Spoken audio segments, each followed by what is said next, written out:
et bienvenue dans Milkshaker, le podcast qui est dédié à l'allaitement. Milkshaker car en 2020, j'ai décidé qu'ici, on allait agiter les idées reçues qui font la vie dure aux mamans allaitantes.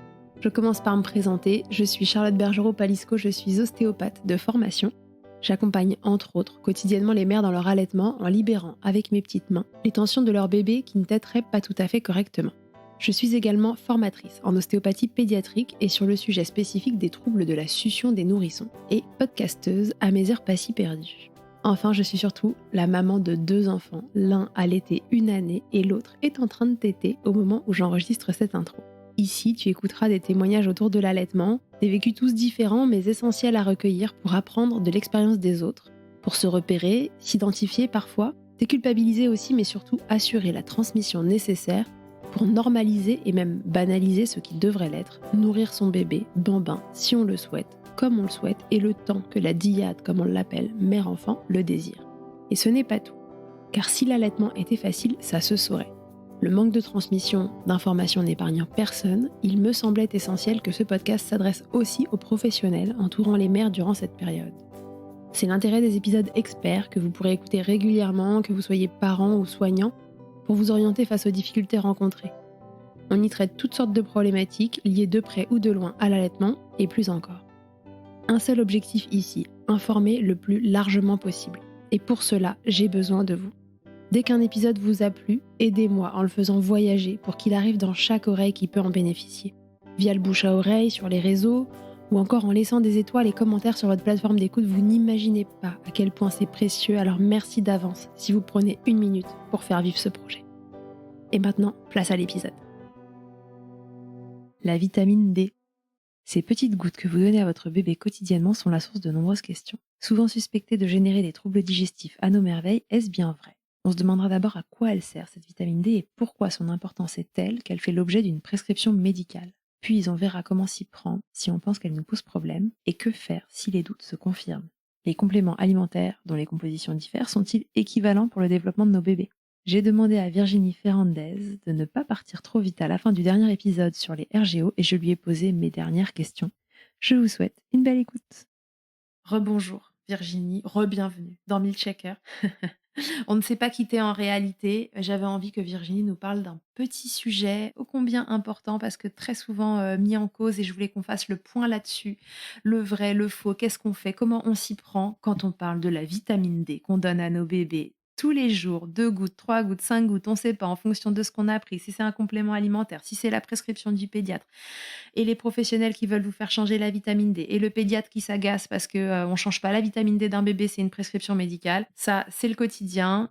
Qu'est-ce qu'il en est, Virginie, de cette histoire de vitamine D ? Qu'est-ce qu'on fait si on pense que notre bébé ne supporte pas celle qu'on lui donne et qu'il rôde de l'orange toute la journée ?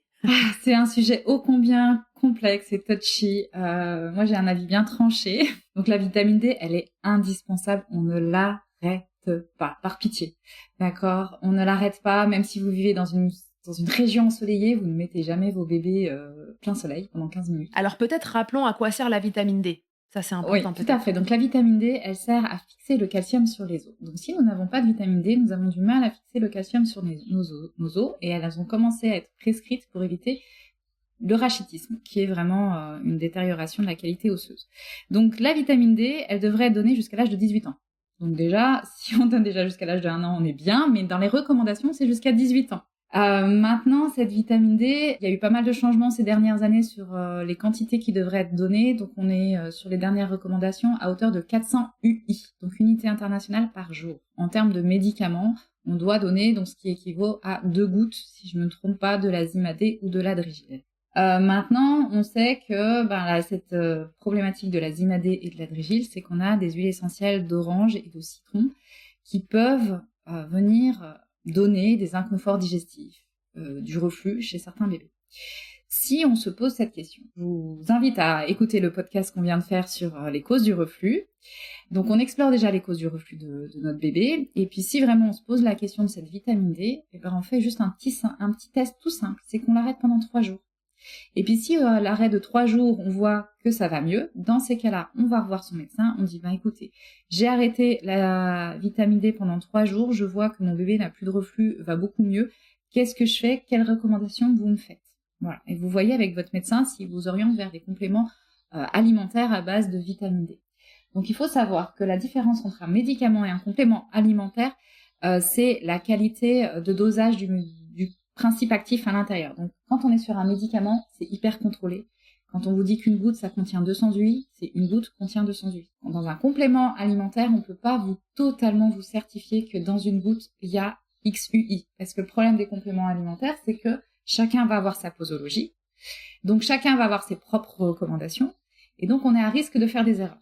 Et puis il suffit qu'on achète la vitamine D qui est pas nourrisson, qui est dosée à 1000 UI, alors que la goutte, alors que normalement pour un nourrisson, on est généralement dosé malgré tout à 200 UI. Et ben là, on fait vite un surdosage. Et donc là, on vient vite pouvoir entraîner des calcifications au niveau des reins, et ça peut être très dangereux pour la santé. Donc il y a eu tout un épisode d'alerte ces dernières années sur ces compléments nutritionnels à base de vitamine D, parce qu'il y a eu des surdosages. Parce que finalement, on a mal lu la notice, parce que aussi, probablement, on n'a pas respecté les doses, et puis il y a des fois des accidents qui arrivent malgré tout. Pour x, y raison, dont je pourrais même pas vous citer, parce que j'ai du mal à concevoir comment on peut surdoser la vitamine D à partir du moment où on ne prend pas le produit et qu'on ne respecte pas la dose du produit. Donc on ne lit pas la notice. Je suis peut-être un peu rude, je suis désolée, mais je suis un peu cash sur ce sujet. Donc idéalement, on reste sur le médicament où on est sûr qu'on va donner ces fameux 400 UI recommandés actuellement. Et si vraiment ça ne va pas, on contacte son médecin et on trouve un accord avec son médecin pour que derrière il y ait un suivi. Même si on donne la dose recommandée sur le complément nutritionnel vitamine D, il peut y avoir malgré tout des surdosages parce que, comme je vous ai dit, c'est un complément nutritionnel. Le dosage est moins contrôlé que sur un médicament. Donc, ça vaut le coup quand même de se mettre en accord avec son médecin. J'ai arrêté ma Zimadé, j'ai arrêté mon Adrigil. J'ai vu que ça allait mieux, je suis passée sur une autre marque. On vient faire des dosages sanguins, du coup, pour contrôler que tout va bien. Donc, il faut vraiment travailler en partenariat avec le médecin. Est-ce qu'il y a des médicaments, d'autres que Adrigil ou le Zimadé, qui pourraient remplir le job sans ces arômes essentiels dedans? Il fut un temps, nous avions la Deltius qui a arrêté sa commercialisation, donc nous n'en avons plus. C'était la Deltius, mais elle a été arrêtée il y a quelques années. Donc en fait, on n'a pas d'autre option, malheureusement. Et c'est pour ça qu'il y a tout ce phénomène qui a pris de l'ampleur sur les réseaux sociaux, parce que ça part des réseaux sociaux, il faut le dire, parce qu'on a cherché la vitamine D sans ces huiles essentielles. Après, on va chercher la vitamine D sans dérivés des protéines de lait de vache. On peut aller très loin dans ces histoires de vitamine D, mais en fait, dites-vous que c'est des toutes petites gouttes et que même si votre bébé il est intolérant aux protéines, il a une allergie retardée aux protéines de lait de vache, ça ne veut pas dire qu'il va réagir au petit excipient qui est la lanoline dans la vitamine D. Donc, n'allez pas partir, comme tout à l'heure on disait, n'allez pas partir aussi loin. Ayez un esprit critique et surtout communiquez avec votre médecin, vraiment. Ouais, c'est ça. Parce que peut-être qu'il y a de ça, mais peut-être aussi qu'il boit de l'air toute la journée et que c'est pour ça qu'il a du reflux, quoi. Ok, très bien. Donc du coup, on en parlait avec son médecin et on fait ça en accord avec lui. Donc on arrête, 3 jours, parce qu'en 3 jours, en effet, on va pas avoir de risque de rachitisme. Et c'est en fait assez immédiat si ça va mieux, c'est ça? C'est ça, totalement, ouais, complètement. Bon, écoute, je pense que c'est assez clair. Et est-ce que dans les marques de compléments alimentaires, est-ce qu'il y en a qui sont plus recommandables que d'autres? Non, Non. Et c'est tellement difficile à contrôler que peut-être qu'au sein du même complément alimentaire, on pourrait avoir des dosages différents en fonction d'un flacon et d'un autre, par exemple? Probablement ça, je suis pas au niveau industriel de savoir comment ils la fabriquent, donc je pourrais pas répondre. Mais il y a des suspicions de ce côté-là. Ok, donc si vous êtes passé sur un complément alimentaire, déjà respectez les doses. Ça peut être de retourner aussi à la pharmacie tout simplement et d'amener son Zimadé, d'amener son complément alimentaire et dire ok, combien de gouttes je prends de ça pour prendre exactement la même chose que mon Zimadé.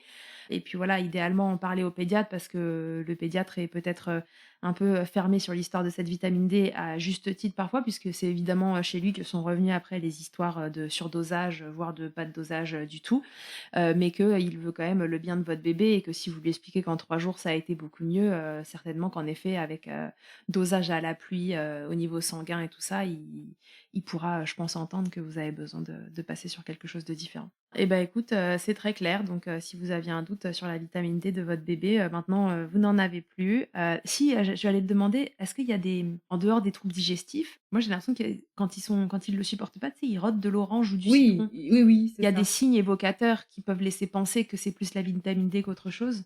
S'il rote cette odeur-là, oui, c'est la vitamine D, mais il rote l'odeur. Alors, est-ce qu'il rote l'odeur immédiatement après la vitamine D? C'est ok, mais est-ce qu'il rote l'odeur à distance? Ça veut dire que ça a du mal à descendre et que ça reste dans l'estomac et que ça veut pas être digéré. Ouais, voilà. C'est plutôt si votre bébé rote de l'orange ou du citron toute la journée, alors que vous lui avez donné 2 gouttes le matin, il y a peut-être une probabilité un peu plus forte que ça le gêne. Mais s'il rote de l'orange juste après que vous lui ayez donné, ça, c'est pas gênant du tout. C'est normal, ouais, c'est normal. Hein. Bon, parfait. Merci beaucoup Virginie pour toutes ces informations. Et voilà, on se retrouve tous et toutes bientôt dans Meal Checker. Salut! Salut! Un grand merci d'avoir écouté cet épisode jusqu'au bout. Je te le redis encore une fois, mais c'est si important. Si tu as aimé cet épisode, n'hésite surtout pas à le partager, à mettre une note ou des étoiles sur les plateformes d'écoute pour m'aider à le faire connaître. Déjà, ça me booste et ça me motive à continuer de créer ces contenus. Et surtout, ça permet à de nouvelles personnes d'être informées correctement sur l'allaitement. Pour échanger ou me faire un retour sur ce que tu as entendu, rendez-vous sur Instagram @MealCheckerPodcast et je te répondrai avec plaisir. Pour rechercher un épisode, cette fois, une thématique, c'est sur le site internet mealchecker.fr que ça se passe. Tu y trouveras tous les épisodes et un moteur de recherche pour t'orienter en fonction du sujet recherché. Pour me consulter, comme ostéopathe, ça se passe à Suresnes, dans le 92. La prise de rendez-vous, elle se fait sur Doctolib en tapant Charlotte Bergerot-Palisco. On se quitte, comme au premier jour, avec Emma et son titre Blinded, en collaboration avec Nemen. Je vous donne rendez-vous au prochain épisode, et d'ici là, n'oubliez pas, meal checker autant que vous le voudrez, et bousculons ensemble les idées reçues sur l'allaitement maternel.